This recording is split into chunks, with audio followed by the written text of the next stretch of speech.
안녕하세요. 서울 S치과 최승원 원장입니다. 오늘은 전 시간에 말씀드린 대로 임플란트 시술을 할 때 실제 이제 제가 임플란트 수술할 때 쓰는 기구와 그 다음에 임플란트 수술용 드릴 있잖아요. 수술용 기구, 수술용 드릴, 특히 드릴이란 말이 되게 무서운데 진료하면서 환자분들이랑 말씀을 나누다 보면 드릴이란 말, 뼈에 구멍을 낸다 이런 것들에 대해서 이제 굉장히 겁도 내시고 많이 이제 긴장들을 많이 하세요. 근데 임플란트를 심기 위해서 드릴로 구멍을 내는 거는 어쩔 수 없는 치료 과정 중에 하나인데, 우리 뼈에는 실제 잇몸, 살 이런 데보다는 신경 분포가 예민하지 않아서 실제 뼈에 뭔가 구멍을 내거나 시술을 할 때 큰 통증을 유발하지는 않습니다. 실제 임플란트도 한 번도 안 해보신 분, 처음 해보시는 분들은 두려움이 크시죠. 뭔가 항상 처음 한다는 건 다 두렵잖아요. 근데 일단 수술이 끝나고 나면 이런 거였어라고 대부분 별거 아니구나 이렇게들 말씀하시는데, 제가 이제 이렇게 말씀드린 거는 너무 이렇게 위험하거나 무서운 술식이 아니고 그냥 일상적으로 치료할 수 있는 술식 중에 하나이니까 너무 이제 겁내거나 긴장하시지 말라는 말씀을 드리고 싶어서 이렇게 말씀을 드렸고요. 그러면 자리를 옮겨서 실제 쓰는 기구와 드릴 등을 보면서 이게 어떨 때 쓰여지고 하는 건지 설명드리는 시간을 갖겠습니다. 수술하기 위해서 수술방으로 옮겼을 때 내 눈앞에 녹색 포가 펼쳐져 있고, 거기에 생전 처음 보는 그 메탈, 금속으로 번쩍번쩍 빛나는 기구들이 있다면 막 그 심적인 부담감이 엄청 클 텐데요. 제가 예전에도 말씀드린 것처럼 이 기구들이 어떨 때 쓰는 거라는 걸 알면 그래도 조금은 덜 두렵지 않을까 생각을 합니다. 오늘 동영상의 목적은 그거고요. 그러면 기구를 보면서 설명드리고 마무리를 하도록 하겠습니다. 자리를 옮길게요. 네, 기구를 보면서 설명을 드릴게요. 이건 이제 저희가 실제 쓰는 거를 좀 단촐하게 구성을 했는데, 임플란트 수술은 처음에 잇몸을 절개하고 절개한 잇몸을 펼치고 그곳에 임플란트를 심기 위한 드릴링, 구멍을 형성을 하고 임플란트를 심고 꼬매는 그런 과정으로 진행을 하잖아요. 그래서 절개, 그 다음에 잇몸을 열 때 쓰는 기구, 그 다음에 꼬맬 때 쓰는 기구, 이렇게 크게 나눌 수가 있습니다.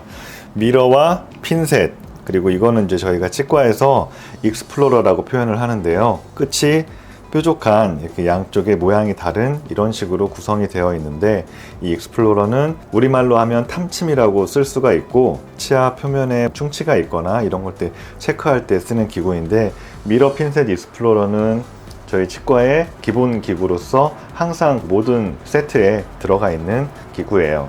그리고 이 두 개는 이제 블레이드 홀더라고 저희가 표현하는데, 여기에 이제 실제 쓰는 그 일회용 블레이드를 끼워서 이제 절개할 때 쓰고 있습니다. 주로 쓰는 그 칼날의 모양이 많이 쓰는 두 종류가 있는데, 그 두 종류의 칼날을 끼워야 돼서 이렇게 두 종류의 블레이드 홀더를 준비를 하게 되고, 이 기구는 끝에 보면 숟가락처럼 이렇게 되어 있거든요. 나리 방향이 반대 방향으로 숟가락처럼 되어 있는데, 잇몸의 염증을 긁어낼 때 쓰는 기구예요. 잇몸을 째고 이제 펼쳤는데 그 안에 뭐 염증 조직이나 이런 게 있을 때 그런 것들을 깨끗이 긁어내야 되니까 서지컬 큐렛이라고 저희가 표현을 하는데, 외과용으로 쓰는, 긁어낼 때 쓰는 기구입니다. 마취하고 하니까 아프진 않아요. 그 다음에 이 세 가지는 절개한 잇몸을 펼칠 때 쓰는 기구예요. 끝에 크기에 따라서 이렇게 나뉘어져 있는데, 그냥 소, 중, 대 이렇게 표현을 할게요. 이 각각의 이름은 다 있는데 사람 이름이고 좀 어려울 수 있으니까 그냥 넘어가고, 조그만 기구는 아무래도 좀 세밀하게 조직을 펼칠 때 쓰고, 이거는 좀 더 단단한 조직이 절개를 했는데 조직 자체가 너무 이렇게 딱딱하고 해서 이 조그만 기구를 펼쳐지지 않을 때는 약간 큰 기구를 쓰기도 하고, 그 다음에 얘는 이제 펼쳐진 잇몸을 딱 홀딩하고 있을 때, 붙잡을 때 쓰는 기구입니다. 그래서 이런 기구가 다 그냥 무섭게 이렇게 쇠로 이렇게 되어 있는데, 실제로 이제 저희가 쓸 때는 무섭게 하는 거는 아니고 그냥 이렇게 잡고 잇몸을 열고 유지하고 이럴 때 쓰는 기구고요. 그 다음에 얘네들은 이제 꼬맬 때 쓰는 기구예요. 이렇게 절개를 하고 잡고 있는 상태에서 임플란트를 심게 되잖아요. 임플란트 다 심었다고 했을 때 꼬맬 때 조직을 잡기 위한 티슈 포셉이라는 기구인데, 작은 거랑 큰 게 있습니다. 그래서 조그맣게 잡고 이런 식으로 바늘을 잡는 이 기구를 이용해서 이렇게 꼬맬 때 쓰고 있습니다. 그리고 얘는 이제 실을 자를 때 쓰는 가위는 같이 있어야 되겠죠.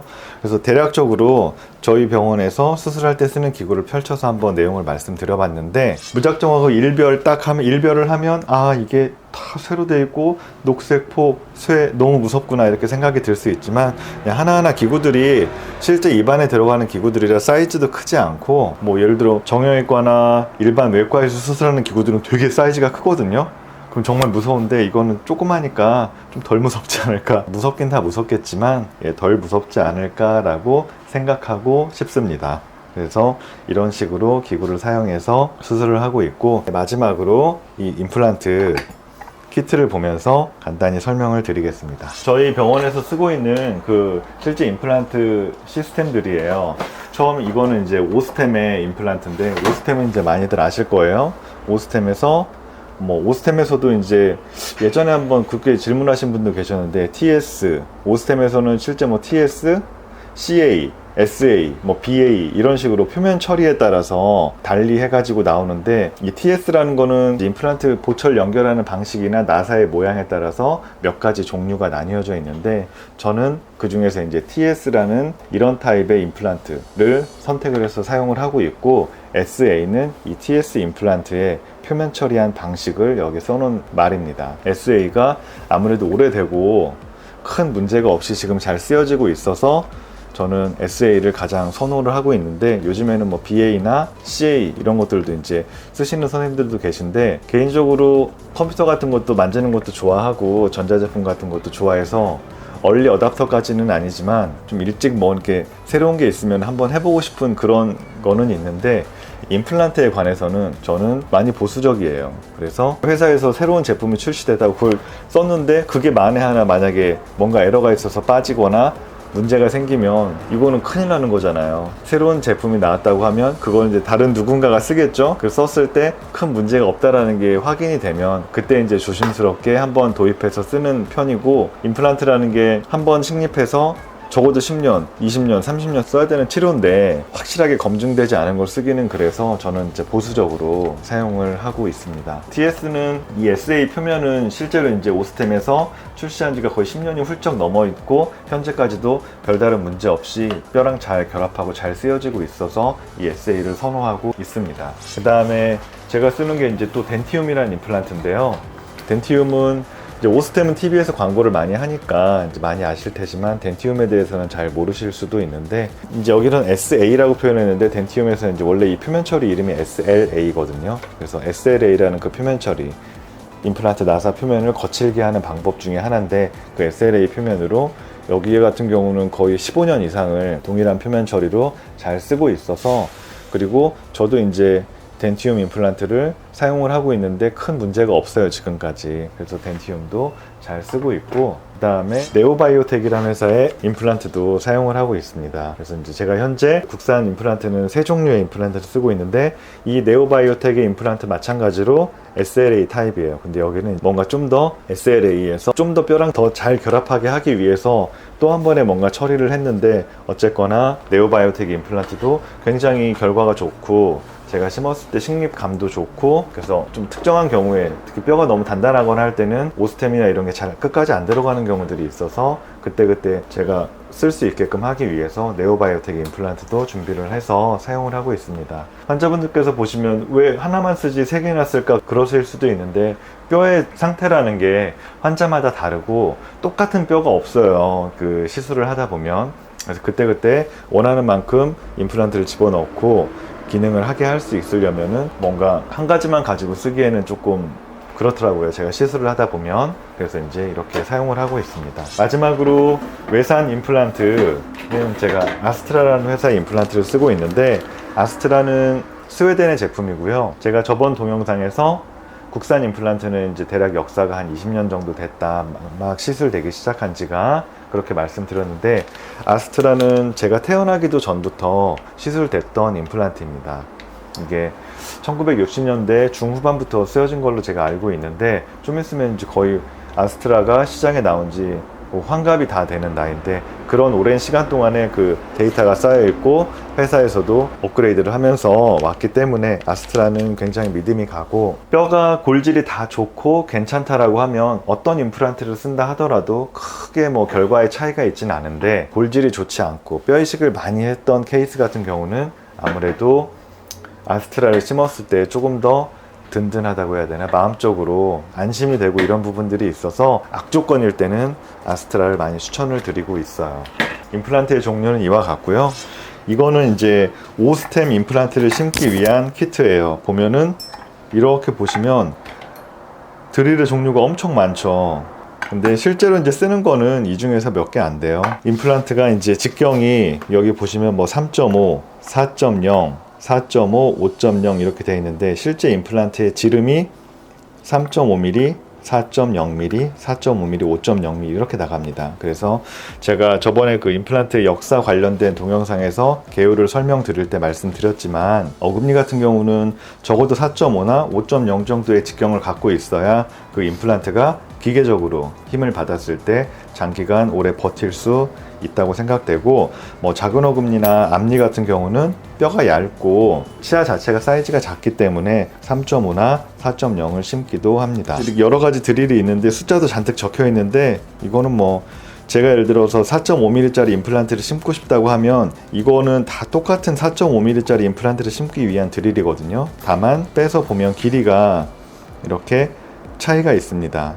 똑같이 4.5mm 임플란트를 심기 위한 드릴인데 길이가 달라요. 왜냐면 특히나 아래턱뼈 같은 경우는 신경을 건드리면 안 되잖아요. 그래서 대부분 회사에서 더 이상, 예를 들어 이건 8.5mm짜리 드릴인데 선까지가 딱 8.5mm고 그 위에 딱 걸치는 데가 1mm 정도 유격이 있는데, 이게 아무리 깊이 넣어도 힘을 꽉 준다고 하더라도 여기 스탑에 딱 걸려서 임플란트가, 이 드릴이 더 이상 들어가지가 않아요. 그래서 안전장치라고 할 수 있겠죠. 내가 CT를 봤는데 하치조 신경까지 거리가 10mm다. 그러면 이 8.5mm짜리 드릴도 끝까지 넣으면 10mm까지 가거든요. 이 끝에 뾰족한 부분도 있고, 이 선 있는 데가 8.5인데 이 스탑 걸리는 데까지가 또 1mm니까 풀로 끝까지 들어가면 10mm 조금 오바해요. 그래서 10mm밖에 안 된다 그러면은 그때는 7mm짜리 드릴을 꺼내서 이걸 가지고 끝까지 집어넣어서 이제 임플란트를 심겠죠. 그래서 안전장치들이 이렇게 있어서 임플란트를 심을 때 신경을 건드릴 만한 위험이 예전보다는 훨씬 덜 하게 됐습니다. 드릴은 순차적으로 내가 4.5에 10mm짜리를 심고 싶다 그러면 그냥 처음에는 평평한 뼈에 이런 드릴이 그냥은 안 들어가거든요. 그래서 뾰족한, 이거 이름은 뭐 렌스 드릴이라고 저희가 표현하는데, 렌스는 중세에 그 기사들이 마상에서 창 가지고 막 서로 돌진해 가지고 하는 그 창 있잖아요. 그 긴 칼 같은 창 같은 칼? 하여간 그 긴, 그거를 렌스라고 하는데, 그거랑 비슷하게 생겼다고 해서 그냥 렌스 드릴이라고 표현을 하고, 그 다음에 이걸 하고 순차적으로 10mm 또 그 다음 드릴 이렇게 구멍을 넣으면서 임플란트를 식립하기 위한 홀을 형성하는 거예요. 그래서 내가 4.5짜리 임플란트를 심겠다 하면 순차적으로 가니까 드릴링이 한 5번 정도 윙 들어가겠죠. 5.0짜리 더 굵은 걸 심겠다 하면 한 번 정도 더 이제 이 드릴이 들어가야 되니까, 그런 식으로 임플란트를 심기 위한 드릴링은 많아야 6번, 혹은 뭐 요즘엔 키트들이 다 그래서 대부분 한 6번, 대여섯 번 정도로 드릴링은 끝나요. 예전에는 이제 드릴이 좀 복잡해서 여러 번 드릴링을 해야 되는 경우가 많았는데, 요즘에는 특히나 또 한국이 이런 것들은 또 되게 잘 만들잖아요. 그래서 오히려 외산 임플란트보다 이 드릴링 시스템 자체는 훨씬 심플하게 잘 되어 있는 것 같습니다. 아까 아스트라 임플란트를 말씀드렸는데, 아스트라 임플란트를 심기 위해서 아스트라 임플란트용 이 키트를 써야 되는데, 아스트라 임플란트용 키트가 그렇게 썩 좋지가 않아요. 그래서 저는 오스템이나 뭐 네오 이런 드릴을 까서 거기에서 어느 정도 이제 홀을 형성하고 마지막만 이제 아스트라 드릴을 이용해서 정리를 하고 있습니다. 그만큼 국산이 또 이런 거 만드는 기술은 되게 좋더라고요, 우리나라가. 예를 들어 어금니에 심는다 그러면은 그냥 드릴이 한 6번 정도 넣었다 뺐다 하겠구나, 바꿔가면서 뭐 그렇게 마음의 준비를 하고 계시면 될 것 같아요.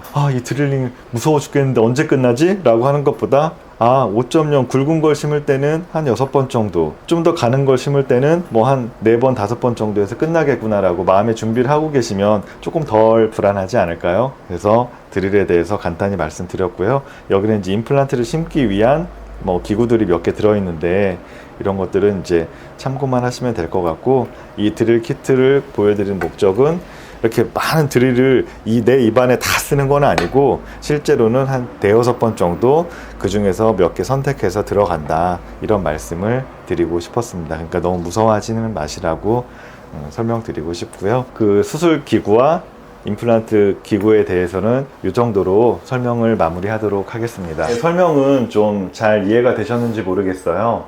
제가 처음에 말씀드린 대로 오늘 동영상의 취지는 수술 기구가 어떻게 생겼는지, 그리고 이게 어떨 때 쓰이는 기구들인지 알면 막연히 녹색 포 위에 있는 그 금속 기구들이 저걸로 나한테 무슨 짓을 할까, 어떤 일을 할까 하고 하는 막연한 두려움들로부터는 조금 나아지지 않을까 생각해서 설명을 쭉 드려봤고요. 임플란트 같은 경우도 드릴이 이제 여러 종류, 특히 회사마다 여러 종류의 드릴이 있는데 저희 병원에서 쓰는 여러 종류의 임플란트를 쓰고 있지만 그 중에서 대표적으로 하나의 이제 드릴을 가지고 내용을 말씀드렸는데, 회사마다 드릴 시스템은 거의 대동소이하고요. 그런 식으로 뼈에 구멍을 내서 적절한 임플란트를 심어서 이렇게 마무리를 하게 됩니다.